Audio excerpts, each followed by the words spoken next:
ఈరోజు వెలువడినటువంటి 5 రాష్ట్రాల ఎన్నికల ఫలితాలు మనం కొద్దిగా గమనిస్తే కొన్ని విషయాలను మనం గ్రహించగలుగుతాం.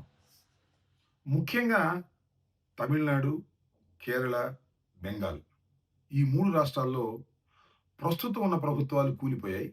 కొత్త ప్రభుత్వాలు అధికారం చేపట్టనున్నాయి. అంటే యాంటీ ఎస్టాబ్లిష్మెంట్ ప్రభుత్వ వ్యతిరేకత చాలా మెండుగా ఉంది అనేది అర్థమవుతున్నటువంటి అంశం. ఉంటే ఉంది. అది ఎన్నికల్లో కూడా అంత స్పష్టంగా కనిపించలేదు. ఎన్నికలు సమీపించిన తర్వాత కొద్దిగా కనిపించింది. బ్యాలెట్‌లో మాత్రం చాలా స్పష్టంగా కనిపించింది. అంటే ప్రభుత్వ వ్యతిరేకత కేవలం బ్యాలెట్‌లో మాత్రమే కనిపిస్తుంది తప్ప, అంతకుముందు కనిపించటం లేదనేటువంటి భావన ఇవాళ మనకు సర్వత్రా వ్యాపించింది. ఇంకో మాట చెప్పాలంటే చాలా సంస్థలు, సర్వే సంస్థలు చాలా శాస్త్రీయంగా చేసేటటువంటి సర్వేలన్నీ కూడా ఆల్‌మోస్ట్ ఆల్ విఫలమయ్యాయి. ఏదో అరకొర తప్ప కొన్ని చోట్లయితే వ్యతిరేకమైన ఫలితాలు కూడా రావటం జరిగింది. అంటే సర్వే సంస్థలు కూడా ప్రజల యొక్క నాడిని పట్టుకోవటంలో విఫలమవుతున్నాయనేది చాలా క్లియర్‌గా అర్థమవుతుంది. ముఖ్యంగా తమిళనాడు గురించి చెప్పాలి. చాలా విచిత్రంగా ఉంటుంది తమిళనాడులో. తమిళనాడులో విజయ్ అసలు ప్రారంభించినప్పుడు సింగిల్ డిజిట్‌కి మాత్రమే పరిమితం అవుతాడు అనేటువంటి భావన అందరూ చెప్పారు. దగ్గరికొచ్చిన తర్వాత పోటీ బాగా ఇస్తున్నాడనేటువంటి భావన చెప్పారు. ఆ తరువాత ఎన్నికలు అయిపోయిన తర్వాత కూడా స్టాలినే గెలుస్తాడు, డీఎంకేనే గెలుస్తుందనేటువంటి మాట మాట్లాడారు. కానీ 1, 2 సంస్థలు మాత్రం విజయ్ అధికారంలోకి రాబోతున్నాడని చెప్పారు. కానీ ఎవరు అంతగా నమ్మలేదు. స్టాలినే మళ్ళా తిరిగి అధికారంలోకి రావచ్చు అనేటువంటి భావన ఏర్పడింది. కానీ ఎన్నికల ఫలితాలు చూస్తే చాలా విచిత్రంగా ఉంది. చివరికి స్టాలిను, ఆయన కుమారుడు ఇద్దరు ఓడిపోయారు. విజయ్ 2 చోట్ల గెలిచాడు. అధికారం చేపట్టబోతున్నాడు. బహుశా ఒక 5, 10 తగ్గేటటువంటి పరిస్థితి మాత్రమే ఉంది. స్టాలిన్ చివరికి డీఎంకే అలా ఇలా కష్టపడి సెకండ్ ప్లేస్‌లోకొచ్చింది. ప్రారంభంలో అయితే అది థర్డ్ ప్లేస్‌కి పోయి చివరికి అపోజిషన్ స్థాయి కూడా వచ్చేటటువంటి పరిస్థితి లేదేమోనని అనిపించేది. ఏది ఏమైనా స్టాలిన్ చాలా బ్రహ్మాండంగా చేశాడు, అద్భుతంగా చేశాడు అని మీడియా పొగిడినప్పటికీ చాలామంది విశ్లేషకులు స్టాలిన్ పరిపాలన చాలా బాగుంది తమిళనాడులో అని ఊదరగొట్టినప్పటికీ కూడా ప్రభుత్వ వ్యతిరేకత మెండుగా ఉండటం వలన బాబు కొడుకులు ఇద్దరూ కూడా ఓటమి పాలు కావాల్సినటువంటి పరిస్థితి ఏర్పడింది. ఇది కొంత ఆశ్చర్యాన్ని కలిగించేటటువంటి అంశం. ఇంకా విజయ్ విషయానికొస్తే విజయ విజయ్ విషయానికొస్తే విజయ్ చాలా రికార్డులు సృష్టించాడు. ప్రారంభం నుంచి అతను పార్టీ పెట్టిన దగ్గర నుంచి గెలిచేంత వరకు ఎక్కడ జడవకోకుండా ముందుకు వెళ్ళాడు. సాహసోపేతంగా ముందుకు వెళ్ళాడు.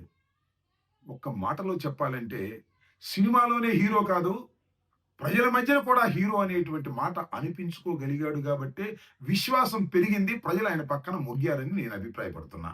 ముఖ్యంగా ఆయన మీద ఈడీ కేసులు పెట్టారు. ఆయన ఇబ్బంది పెట్టేటటువంటి ప్రయత్నం చేశారు. చివరికి ఆయన సినిమాను కూడా రిలీజ్ చేయకోకుండా జాగ్రత్తలు తీసుకున్నారు. కుటుంబ తగాదాల గురించి రెచ్చగొట్టేటటువంటి ప్రయత్నం చేశారు. అనైతికమైన విషయాలను ఆయన మీద రుద్ది ఆయన అపహాస్యాలు చేయాలని ప్రయత్నం చేశారు. అయినా విజయ్ మాత్రం ఒకటే చెప్పాడు. బీజేపీ వాళ్ళు పొత్తుకు రమ్మన్నా, ఇంకా అనేక మంది పొత్తుకు రమ్మన్నా, నేను పొత్తులకు వెళ్ళను, ఒక్కడినే పోటీ చేస్తాను, సింగిల్‌గానే సింహం పోటీ చేస్తుందని గర్జించాడు. ఆ గర్జించినటువంటి గర్జన ప్రజలు విని వీర వేశారు. ఆయన్ని గెలిపించి అధికారంలోకి తీసుకొచ్చారు. ఇది చాలా మందికి గుణపాఠం కూడా కావాల్సినటువంటి అవసరం ఉంది. సాహసిస్తే తప్ప అధికారం రాదు అనేది చాలా స్పష్టమైనటువంటి సందేశాన్ని విజయ్ ఇచ్చాడనే విషయాన్ని మనం ఇక్కడ గమనించాలి. చాలామంది రాజకీయ పార్టీలు పెట్టారు. ఈవెన్ తమిళనాడులో కూడా రాజకీయ పార్టీలు పెట్టారు. ఈయనకన్నా పెద్ద స్టార్లు అనుకునేవాళ్ళు కూడా పెట్టారు. కానీ ప్రజల మధ్యన నెగ్గలేకపోయారు. కొంతమంది వెనక్కే వెళ్ళిపోవాల్సిన పరిస్థితి ఏర్పడింది. అంతేకాదు పక్క రాష్ట్రాల్లో కూడా అనేక మంది సినిమా స్టార్సు రాజకీయ పార్టీలు పెట్టారు. కాలగర్భంలో కలిసిపోయే విధంగా చేశారు. ఒక్క నందమూరి తారక రామారావు గారు మాత్రం ఇదే పద్ధతుల్లో సాహసంగా ముందుకు వెళ్ళాడు. ఏత బోత నేను చెప్పదలుచుకున్నది ఏమిటంటే, రాజకీయాల్లోకి వచ్చిన వాడు ఎంతో కొంత మొండితనం లేకపోతే కుదరదు అని తేల్చేశాడు విజయ్ కూడా. అనేకమైనటువంటి ఇబ్బందులు పెట్టారు. అనేకమైన ఆశలు చూపారు. ఎవరితోనూ కలవకోకుండా మొండిగా పోరాటం చేసి విజయ డంకా మోగించాడు.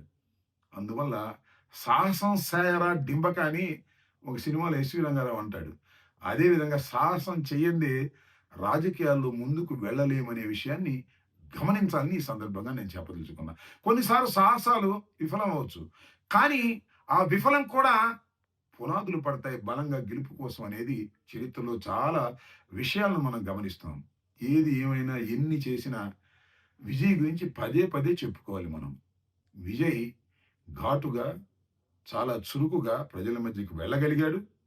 అనేక విధాల ఇబ్బందులను కూడా ఎదుర్కొని ధైర్య సాహసాలతో ముందుకు వెళ్ళబట్టే ముఖ్యంగా యువకులు ఆయన్ని ఆదరించారు, ఓట్లు గుద్దారు, అధికారంలోకి తీసుకొచ్చారు. ఇక్కడ ఒక విషయాన్ని మనం చర్చించాలి. చర్చించడం అంటే కంటే చాలామంది అంటున్నారు, పోలుస్తున్నారు. సినిమా యాక్టర్‌ని పోల్చడం అనేది చాలా సహజం. 'ఎన్టీ రామారావుతో' పోలుస్తారు, 'విజయ్‌తో' పోలుస్తారు. ఇవాళ 'పవన్ కళ్యాణ్' గారిని చాలామంది పోల్చి చూస్తున్నారు. నేను 'పవన్ కళ్యాణ్' గారి గురించి మాట్లాడకూడదు అనుకున్నాను. కానీ, ఈ సందర్భంలో మాట్లాడక తప్పదు. సరే 'పవన్ కళ్యాణ్' గారి గురించి నేను మాట్లాడినప్పుడు జన సైనికులో, లేకపోతే నా కాపు సోదరులో కించిత్తు బాధపడినా, ఉన్న వాస్తవాన్ని చెప్పవలసినటువంటి బాధ్యత నాకున్నదనే ఉద్దేశ్యంతో 2, 3 మాటలు మాత్రం చెప్పదలుచుకున్నాను. విజయ్‌లాగా సాహసం చేస్తే, ఆ రోజున చిరంజీవి గారు, ఈ రోజున పవన్ కళ్యాణ్ గారు, ఈ రాష్ట్రానికి ముఖ్యమంత్రులు ఏదో ఒక దశలో అయి ఉండేవారు అనేది విశ్లేషకుల అభిప్రాయం. కాపులు చిరకాల కోరిక, ఒక కాంక్ష. ఈ రాష్ట్రానికి అనేక మంది మంత్రులు, ముఖ్యమంత్రులు చేశారు. మనం కూడా ముఖ్యమంత్రి చెయ్యాలి అని కాపుల ఆశలను అడియాసలు చేసేటటువంటి కార్యక్రమంలోనే పవన్ కళ్యాణ్ గారు నిమగ్నమైపోయి ఉన్నారు. నేను చెప్పదలుచుకున్నది ఏమిటి అంటే, సాహసం చేయలేని వాళ్ళు, ధైర్యంగా ముందుకు వెళ్ళలేని వారు రాజకీయాల్లో నెగ్గుకు రాలేరు. పవన్ కళ్యాణ్ గారు కూడా అదే ఇవాళ. ఆయన అంతగా ధైర్యం చేసే శక్తి లేకపోవటం. ఒక్క మాటలో చెప్పాలంటే చాలా మందికి నేననే మాట కాస్త ఇబ్బందిగా ఉన్నా, రాజకీయాలు ఏమాత్రం తెలియనటువంటి వ్యక్తి పవన్ కళ్యాణ్ గారు. ఎందుకంటే తాను అధికారంలోకి తీసుకొచ్చాడు ఈ రాష్ట్రంలో కూటమి ప్రభుత్వాన్ని అనేటువంటి భావన సర్వత్రా వ్యాపించి ఉంటే, నిజంగా ఈ రాష్ట్రానికి ముఖ్యమంత్రి కావాలని నేను అనుకుంటే 15 సంవత్సరాల పాటు చంద్రబాబే ముఖ్యమంత్రి అవ్వాలి అని కోరుకున్న రోజునే రాజకీయాలకు మీరు పనికి రారు అనే విషయాన్ని ప్రజలు గమనించారనేది తెలుసుకోవలసిన సత్యమని ఈ సందర్భంగా చెప్పదలుచుకుంటూ, ఏది ఏమైనా విజయుడి యొక్క వీరత్వానికి, విజయ్ గెలుపుకి నా హృదయపూర్వక శుభాకాంక్ష ఈ సందర్భంగా తెలియజేస్తున్నాను. నమస్తే. Subscribe and follow at Ammati Rambabu Official for truth and clarity in today's politics.